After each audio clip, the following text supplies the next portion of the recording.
Hello student, तो आज हम स्टार्ट करेंगे चैप्टर फर्स्ट का एक्सरसाइज 1.1 का क्वेश्चन नंबर फर्स्ट। तो चलिए सबसे पहले इसका स्टेटमेंट पढ़ते हैं। Using appropriate properties find. इस क्वेश्चन का मतलब ये कहता है कि हमें रेशनल नंबर का प्रॉपर्टीज को यूज करके क्वेश्चन को सॉल्व करना है। तो सबसे पहला क्वेश्चन देखते हैं। -2/3 इंटू 3/5 प्लस 5/2 माइनस 3/5 इंटू 1/6। तो सबसे पहले ये देखिए कि ये एक फर्स्ट टर्म हो गया, ये फर्स्ट टर्म हो गया, ये सेकंड टर्म हो गया और ये थर्ड टर्म हो गया। तो अब हम ये देख सकते हैं कि फर्स्ट टर्म और थर्ड टर्म में हमें कुछ कॉमन दिख रहा है। तो इसमें अब हमें जब कॉमन दिख रहा है तो हम अब इसमें लगाते हैं कॉम्यूटेटिव प्रॉपर्टी का यूज करेंगे इसमें, ठीक है, बाय यूजिंग कॉम्यूटेटिव प्रॉपर्टी। अगर आपने इसका इंट्रोडक्शन पार्ट नहीं देखा तो आप इंट्रोडक्शन पार्ट देख लीजिएगा, नीचे डिस्क्रिप्शन में दिया हुआ है, उससे आपको और आसानी से ये सारे प्रॉपर्टीज समझ में आ जाएंगे, ठीक है। तो अब हम इसे सॉल्व करते हैं। -2/3 इंटू 3/5 और इस थर्ड टर्म को यहाँ पास लिख देते हैं, आगे ले आते हैं -3/5 इंटू 1/6 और इस सेकेंड टर्म को इधर लास्ट में लिख देते हैं +5/2। तो इसमें अब हमें कॉमन ये भी दिख रहा होगा कि यहाँ माइनस भी कॉमन है दोनों में। तो -3/5 हम कॉमन लेते हैं तो यहाँ बचेगा 2/3 और जब माइनस हमने कॉमन ले लिया तो यहाँ प्लस बन जाएगा और यहाँ 1/6 हो जाएगा क्योंकि 3/5 भी हमने कॉमन ले लिया था। और इसे हम ब्रैकेट में कर देंगे और +5/2 एज इट इज उतार देंगे। अब हम ऐसा देख रहे हैं तो अब हमें एक और प्रॉपर्टी का यहाँ यूज करना होगा। अब हम उस प्रॉपर्टी का यूज करते हैं बाय यूजिंग, अब हम इसमें डिस्ट्रीब्यूटिव प्रॉपर्टी का यूज करेंगे, ठीक है, by using distributive property. Distributive property, तो चलिए अब हम डिस्ट्रीब्यूटिव प्रॉपर्टी से इसे सॉल्व करते हैं। तो -3/5 इसका एलसीएम निकालेंगे, 3 6 का तो 6 आ जाएगा, 3 2 जा 6 होता है तो 2 को 2 से इंटू करेंगे 4 हो जाएगा, 6 1 जा 6 होता है तो 1 को 1 से इंटू करेंगे तो 1 ही हो जाएगा, ठीक है। अब हम यहाँ पास भी 5/2 एज इट इज उतार देते हैं, ये हो गया। अब हम देखते हैं यहाँ -3/5 और आपको पता होगा कि यहाँ ब्रैकेट है तो यहाँ पास इंटू ही होगा, इंटू 4 + 1 5 और डिनोमिनेटर में 6 हो जाएगा, फिर +5/2। अब आपको पता होगा कि यहाँ इंटू में है तो इसे हम कट भी कर सकते हैं, कैंसिल कर देंगे, तो इसलिए अब हम इसे कैंसिल कर देंगे। 5 से 5 1 टाइम्स में और 3 से 6 2 टाइम्स में, ठीक है। तो अब यहाँ बच जाएगा -1/2 +5/2। आई होप आपको समझ में आ रहा होगा। अब हम और नीचे सॉल्व करते हैं, इसका एलसीएम निकालेंगे तो 2 हो जाएगा, 2 1 जा 2 होता है तो -1 हो जाएगा और +5 हो जाएगा। अब आपको पता होगा कि माइनस प्लस माइनस होता है, लेकिन साइन किसका बड़ा है, प्लस का, तो यहाँ +4 हो जाएगा, प्लस तो लिखते नहीं है, डिनोमिनेटर में 2 हो जाएगा, कट करेंगे तो 2 हो जाएगा। आई होप इसका आंसर आपको समझ में आ गया होगा आसानी से। चलिए स्टूडेंट, तो अब हम स्टार्ट करते हैं उसी का क्वेश्चन नंबर सेकंड। तो आप इसमें भी देख रहे होंगे कि 2/5 इंटू -3/7 -1/6 इंटू 3/2 प्लस 1/14 इंटू 2/5।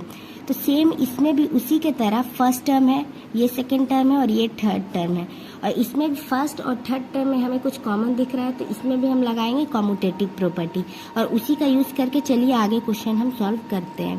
तो जैसे कि देखिए -2/5 इंटू -3/7 प्लस 1/14 इंटू 2/5। ये जो थर्ड टर्म था उसे हमने आगे कर दिया और सेकेंड टर्म को पीछे कर देंगे। 1/6 इंटू 3/2। अब इसमें हमें बस 2/5 कॉमन दिख रहा है तो बस हम वही कॉमन ले लेते हैं। 2/5 -3/7 प्लस 1/14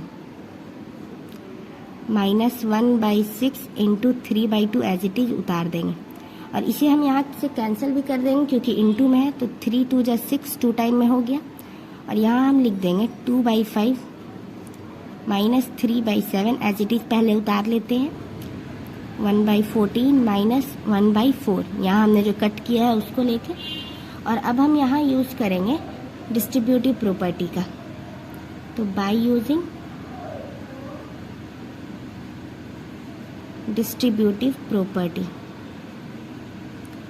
आई होप आपको समझ में आ रहा होगा सारा कॉन्सेप्ट प्रॉपर्टी।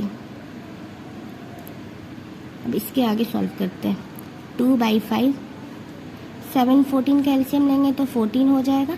7 2 टाइम्स से 14 आता है तो -3 को 2 से इंटू कर देंगे, -6 हो जाएगा। प्लस यहाँ पे 1 ही हो जाएगा क्योंकि 14 इंटू 14 14 14 ही होता है, -1/4। अब 2/5 यहाँ ब्रैकेट में मीन्स कि इंटू हो जाएगा, आप समझ रहे होंगे, यहाँ इंटू हो जाएगा। -6 + 1 तो -5 हो जाएगा, यहाँ 14 हो जाएगा, यहाँ -1/4 एज इट इज़ उतार लेंगे। अब यहाँ हम कैंसिल भी कर सकते हैं क्योंकि इंटू में है, तो 5 से 5 हो जाएगा 1 टाइम्स में, 2 से 14 हो जाएगा 7 टाइम्स में, तो यहाँ -1/7 -1/4 हो जाएगा। ठीक है, आई होप आपको ये भी समझ में आ रहा होगा क्योंकि इसमें भी कोई डिफरेंस नहीं है, सेम पहले की तरह है। अब इसका एलसीएम लेंगे तो 28 हो जाएगा, और यहाँ -4 हो जाएगा क्योंकि 7 के टेबल में 28 4 टाइम्स में आता है और 4 के टेबल में 28 7 टाइम्स में आता है, तो यहाँ -7 हो जाएगा। अब आपको पता होगा कि माइनस माइनस प्लस होता है, लेकिन साइन बड़ा है माइनस ही का, तो ये माइनस हो जाएगा। लेकिन 7 + 4 11/28। आई होप ये क्वेश्चन भी आपको समझ में आया होगा क्योंकि ये सेम उसी के तरह है, इसमें ज़्यादा कुछ डिफरेंस है नहीं, बस नंबर्स की डिफरेंस है। हेलो स्टूडेंट, तो चलिए अब हम क्वेश्चन नंबर 2 देखते हैं। पहले इसका स्टेटमेंट पढ़ते हैं। Find the additive inverse of the each of the following. इसमें एडिटिव इनवर्स फाइंड करना है। एडिटिव इनवर्स के बारे में मैंने इंट्रोडक्शन में बता रखा है, लिंक नीचे डिस्क्रिप्शन में है, आप वहाँ से देख सकते हैं। लेकिन चलिए क्वेश्चन सॉल्व करने के लिए इसमें हम थोड़ा सा समझते हैं। जैसे कि rational number, rational number means क्या होता है, P/Q, P/Q ये एक रेशनल नंबर है, और इसी को हम एडिटिव इनवर्स में बनाएंगे तो -P/Q कर देंगे। सिंपल वे में आप ये समझिए कि रेशनल नंबर है P/Q, और अगर उसे एडिटिव इनवर्स बनाएंगे तो -P/Q कर देंगे। वैसे ही कोई भी नंबर रहे, अगर वो निगेटिव है तो उसे हम पॉजिटिव कर देंगे, और पॉजिटिव है तो निगेटिव कर देंगे, वही हमारा एडिटिव इनवर्स कहलाता है। ठीक है, तो अब हम कुछ एग्जाम्पल लेके समझते हैं। जैसे कि पहला नंबर पे देखते हैं 2/8। 2/8 का हम एडिटिव इनवर्स निकालेंगे, देखते जाइएगा, अच्छे से समझिएगा। एडिटिव इनवर्स तो वो हो जाएगा -2/8। ठीक है, और सेकेंड एग्जाम्पल से समझते हैं। -5/9 तो उसका एडिटिव इनवर्स हो जाएगा, उसका एडिटिव इनवर्स हो जाएगा 5/9। ठीक है, अब जैसे कि थर्ड में है -6/-5, इस एग्जाम्पल से हम समझते हैं। देखिए -6/-5 है, इस क्वेश्चन को अच्छे से समझिएगा। जैसे कि माइनस से माइनस हम कैंसिल कर देंगे तो बच जाएगा 6/5, 6/5 हो जाएगा। और इसका अगर हम एडिटिव इनवर्स निकालेंगे तब तो ये पॉजिटिव हो गया, अब एडिटिव इनवर्स में हमें निगेटिव करना होगा तो -6/5 हो जाएगा। आई होप ये भी आपको अच्छे से समझ में आ गया होगा। अब हम 4 देखते हैं एग्जाम्पल लेके 2/-9। 2/-9 को भी अगर हम एडिटिव इनवर्स में कन्वर्ट करते हैं, देखिएगा अच्छे से, एडिटिव इनवर्स तो इसका भी हो जाएगा 2/9, क्योंकि ये भी निगेटिव में है, इसे पॉजिटिव में बना देंगे। अब क्वेश्चन नंबर 5 देखते हैं, जो कि है 19/-6। ठीक है, तो इसका एडिटिव इनवर्स हो जाएगा 19/6। आई होप ये कॉन्सेप्ट भी आपको अच्छे से क्लियर हो गया होगा।